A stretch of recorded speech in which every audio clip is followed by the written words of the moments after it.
So today we are going to start our first chapter of our part history, that is the French Revolution.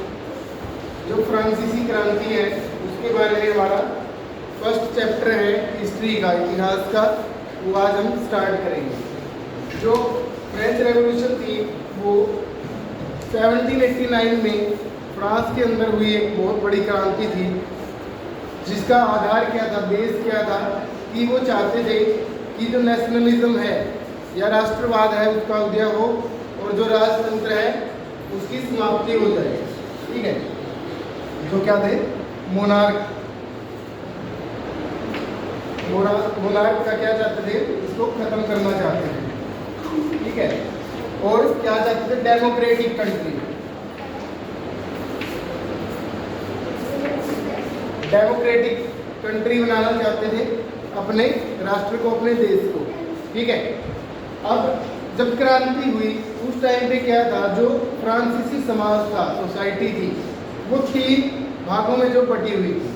वो 3 भाग कौन कौन से थे, वो 3 स्टेट्स थे, 3 स्टेट्स, जिनमें फ्रांसीसी जो ये फ्रेंच सोसाइटी थी वो डिवाइड थी। फर्स्ट स्टेट था एक, सेकेंड स्टेट और एक थर्ड स्टेट।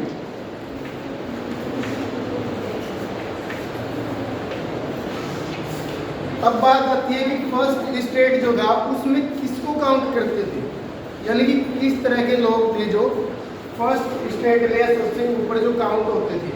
उसमें होते थे आपके जो पादरी थे, क्राइस्ट थे। ठीक है, जो चर्च में जो पंडित कह लो या पुजारी कह लो वो होता है। ठीक है, तो उसको पादरी बोलते हैं, प्राइस्ट बोलते हैं। ठीक है, तो पादरी जो थे वो फर्स्ट स्टेट में आते थे। ये किसी तरह का कोई टैक्स नहीं देते थे, बल्कि क्या था, जो थर्ड स्टेट वाले थे जिसमें या तो प्रोफेशनल आते थे, टीचर, वकील, लेक्चरर, प्रोफेसर जो भी है, ठीक है, या छोटे मोटे बिजनेसमैन और या किसान वगैरह, सभी उसी में आते थे। वो क्या करते थे, इनको टैक्स देते थे या फिर ये ज़बरदस्ती लेते थे उनसे। जैसे किसानों के ऊपर ज़बरदस्ती टैक्स लगा रखा था कि इनको अपनी फसल का कुछ हिस्सा जो है चर्च में देना ही पड़ेगा।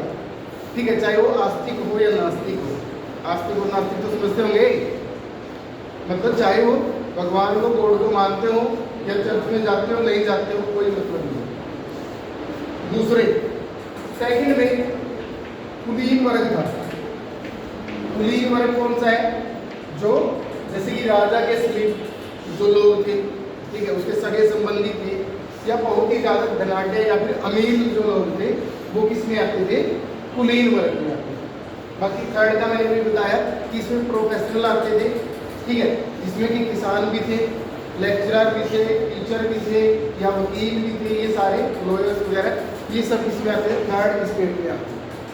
ठीक है, अब क्या हुआ था, 14 जुलाई 14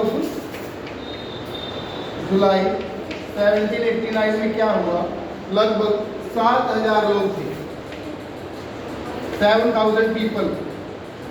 इन्होंने क्या किया, बास्टील का जो महल था, ठीक है, वहाँ पे हमले कर दिए। राजा के जो महल थे वहाँ पे हमले कर दिए और क्या किया कि डेमोक्रेटिक की डिमांड करने लगे। रीज़न क्या था, रीज़न ये था कि भुखमरी ज़्यादा हो गई थी, पॉपुलेशन जो है 2.3 करोड़ थी इनकी पहले। ठीक है, उसके बाद 2.8 करोड़ हो गई, यानी कि जनसंख्या में वृद्धि हो जाने के कारण क्या हुआ, फसल खराब हो गई, एक तो ज़्यादा सर्दी की वजह से। ठीक है, जो पाव रोटी, जैसे डबल रोटी होती है, देखी होगी, वैसे ही मतलब पाव रोटी जो ये खाते थे उसके जो प्राइस थे वो बहुत ज़्यादा हाई हो गई। हाई कैसे हो गई, अब एक बात बताओ, जैसे गेहूँ है, अनाज से जो बनती है, मान लो अगर वो पैदा ही नहीं हो या खराब हो गई फसल और अनाज नहीं है तो क्या होगा, जब खरीदने वाले ज़्यादा हो। इकोनॉमिक्स की टर्म है ये, इकोनॉमिक्स में आता है, जब आप बीए वगैरह करते हो, बीकॉम वगैरह करोगे, अगर इकोनॉमिक्स पढ़ोगे तो उसमें आता है कि जब किसी चीज़ की जो क्वांटिटी है, मात्रा है, वो कम हो तो उसका प्राइस अपने आप बढ़ जाता है। समझ रहे हो, जब किसी चीज़ की क्वांटिटी कम हो उसका प्राइस अपने आप बढ़ जाएगा, ऐसा ही होता है। और जिसकी क्वांटिटी बहुत ज़्यादा मात्रा में हो। अब सब्जियां देखते हो आप, जब शुरू में प्याज आता है तो कितने 8-10 रुपये किलो होता है, ठीक है। बाद में आते आते इस टाइम पे आते आते क्या हो जाता है 70, 80, 90, 100 रुपये किलो, यानी कि सेब भी सस्ते हो जाते हैं। होटल वाले बेचारे प्याज का सलाद देते भी नहीं, सेब का सलाद देने लग जाते हैं, इतने महंगे हो जाते हैं तो प्याज, ठीक है। दूसरा, इस टाइम पे आते आते मौसम की वजह से बहुत सारे प्याज जैसे घरों में लोग रखते हैं वो खराब भी हो जाते हैं, ठीक है। खराब होने की वजह से बेकार हो गए तो उनको खरीदने पड़ेंगे, और तो उससे क्या होगा, डिमांड तो बढ़ गई, मांग तो बढ़ गई, सप्लाई थोड़ी ना बढ़ी है। सप्लाई मतलब जो मात्रा है वो तो उतनी है। पैदावार मान लो 10 किलो हुई है हमारे पास, वो तो हो चुकी है ना पैदावार, अब थोड़ी ना हो रही है। वो 6 महीने पहले ही हुए थे 10 किलो, अब 10 किलो ही है प्याज, जिसको लेने वो लेके चला जाएगा, ठीक है। कम होने की वजह से क्या हो जाता है, प्राइस जो है वो हाई हो जाता है। तो इसी तरह यहाँ पे क्या हुआ, जो पाव रोटी की कीमत थी वो बहुत ज़्यादा बढ़ गई, जिससे क्या हुआ, जो प्रोफेशनल थे, एक तो सारे हर तरह के कर ये देते थे, टैक्स, सबसे ज़्यादा टैक्स ये लोग देते थे, थर्ड स्टेट वाले, किसान, प्रोफेशनल, बिजनेसमैन, इनके ऊपर कोई कर नहीं था, छूट थी, ये तो ऐसे ही खास हो गए थे, ठीक है। पादरियों के ऊपर या चर्च के ऊपर कोई टैक्स नहीं होता था, कितनी कमाई हो, इनके ऊपर ऐसे ही नहीं होता था, कोई नहीं बढ़ता। तो मेन जो टैक्स पेयर थे, टैक्स देने वाले कौन थे, वो थे थर्ड स्टेट्स के प्रोफेशनल या फिर पीजेंट्स, किसान, ठीक है, या फिर मजदूर, तो उन्हीं को ये सब कुछ करना पड़ता है, ठीक है। ये पहला पॉइंट है कि फ्रेंच रेवोल्यूशन कैसे स्टार्ट हुई, क्या हुआ, ठीक है। इसके बाद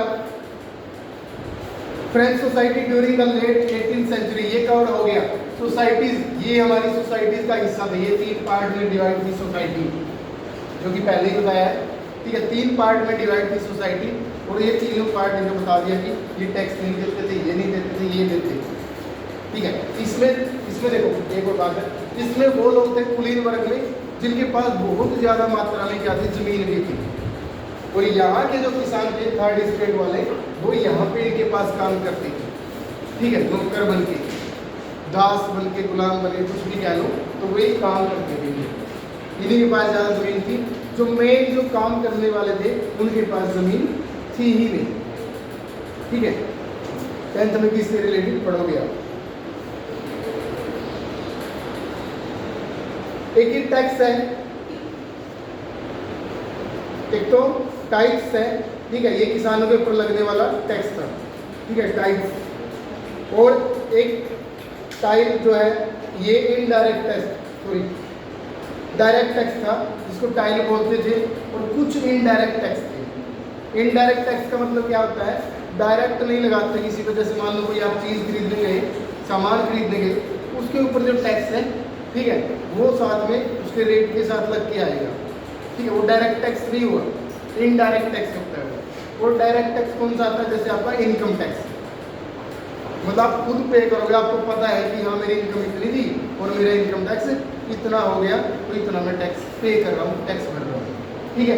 इनडायरेक्ट टैक्स होता है, आपको पता ही नहीं है कि उसमें टैक्स कितना है, की रेट है, मान लो MRP लगा 20 रुपये है, वो चीज़ 10 रुपये की आ रही है, ठीक है, और दुकानदार आपसे लेगा 15 रुपये, 5 रुपये टैक्स है, 10 रुपये उसका रेट उसने डिस्काउंट दे दिया, जैसे भी किया 5 रुपये उसका टैक्स हो गया, ठीक है। इस तरह वो उसका प्राइस बनता है। अगर कहीं मॉल वगैरह में जाओगे ना, मॉल वगैरह में या बड़ी दुकान में, बड़ी शोरूम में, जो आपको बिल देगा कंप्यूटराइज पर्ची निकाल के देगा ये, ठीक है, उसमें देखना कि MRP इतना, डिस्काउंट इतना, ठीक है, GST लिखा मिलेगा। GST तो जानते हो कि GST की फुल फॉर्म क्या होती है, गुड एंड सर्विस टैक्स, हाँ, गुड्स एंड सर्विस टैक्स, वस्तु एवं सेवा कर, ठीक है, GST लगा रखा है, तो वो लिखा मिलेगा कि इतना GST हो गया, टोटल प्राइस हो गया, जो आपने पे करना अमाउंट होगी वो नीचे मिलेगी टोटल, ठीक है, वहाँ मिलती है। यानी कभी बिस्कुट लेने जाओ, बोलोगे मेरे GST वाला बिल दे दो, वो नहीं देगा, ठीक है। जो बड़े मेन है जिनके पास GST नंबर भी है और रजिस्टर्ड भी है, जो गवर्नमेंट से सीधे, और उनको बिल देना पड़ेगा, तभी जाके उनकी कमाई होगी कुछ, हाँ, ठीक है। तो ये हमारे क्या थे, सोसाइटीज थी। हाँ, एक चीज़ जैसे कि मैंने बताया कि सेकंड स्टेट जो था कुलीन वर्ग जो था, इनके पास बहुत ज़्यादा ज़मीन थी, लेकिन खेती करने वाला वर्ग क्या था, ये जो था इसमें से लगभग 60 से 70% लोग थे जो खेती करते थे, ठीक है, या खेतों में काम करते थे थर्ड स्टेट में। जबकि ज़मीन किसके पास थी, सेकंड स्टेट या कुलीन वर्ग के पास ज़्यादा ज़मीनें थी, इनके पास ज़मीनें थी।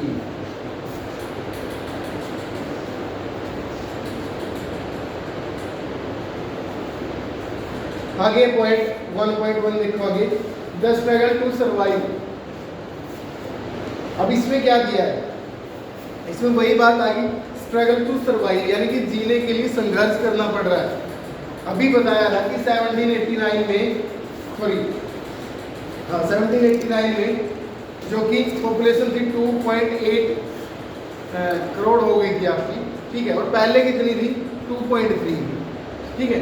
जो ये डिफरेंस आ गया पॉपुलेशन में, जो इंक्रीमेंट हुआ या बढ़ गई जो पॉपुलेशन, उसकी वजह से क्या हुआ, खाने की जो बहुत ज़्यादा प्रॉब्लम हो गई, ठीक है। अभी बताया था कि अनाज खराब हो जाने की वजह से या फसल खराब हो जाने की वजह से क्या हो गया, पाव रोटी की जो कीमत थी वो बहुत ज़्यादा बढ़ गई, ठीक है। ऐसे ही एक घटना थी कि पाव रोटी जहाँ पे बनाते थे बेकरी वाला तो सुना होगा, जो बिस्कुट वगैरह बनाते हैं, ब्रेड डबल रोटी वगैरह बनाते हैं, ठीक है, बेकरी वाले। तो बेकरी वालों की लाइन, दुकान में जैसे लाइन लगी थी, महिलाओं की भी थी, पुरुषों की भी थी। उस टाइम क्या हुआ, महिलाओं ने जैसे कि मतलब वहाँ पे क्या एकदम से हमला बोल दिया दुकान के ऊपर, और जो भी पाव रोटी या सामान रखा था वो सब उठा के ले गए, ठीक है। वहाँ से संघर्ष जो है स्टार्ट होना, मतलब स्टार्ट हो गया, प्रारंभ हो गया। पढ़ लोगे ऐसे ही पढ़ाऊँ या फिर लाइन टू लाइन पढ़ाऊँ, लाइन टू लाइन कौन चाहता है लाइन टू लाइन पढ़ना, मतलब कि पूरा पैराग्राफ पढ़े उसकी हिंदी बताते जाएं, या फिर मतलब ऐसे इस तरह से कि मतलब थोड़ा बहुत जो भी मेन पॉइंट है जैसे बता रहे हैं।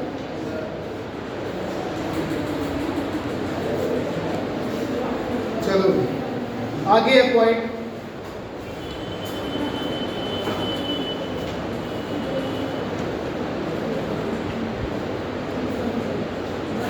1.2 में एक डायग्राम बना रखा है, ये देखो एक बार, how a subsistence crisis happen.